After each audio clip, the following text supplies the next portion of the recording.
the sun's interior can no longer support the weight of the outer layers, and the initial collapse will resume. Nothing lasts forever. Even the stars die. Helium, the ash of 10 billion years of hydrogen fusion, has built up in the core.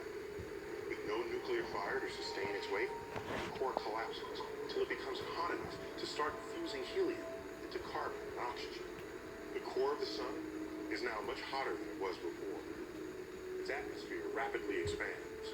Over the next billion years, it will become bloated to more than 100 times its original size. A red giant star. It will envelop and devour the planets Mercury and Venus.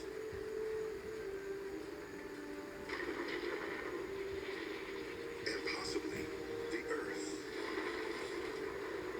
I like to think that tens of millions of years before that far distant future, if there still be life born of Earth, it will have found new homes among the stars.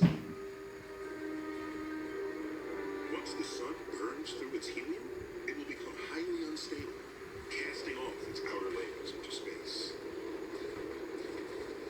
The exposed superhot core will flood its surroundings with high-energy ultraviolet light. The atoms will perform a wild, fluorescent dance.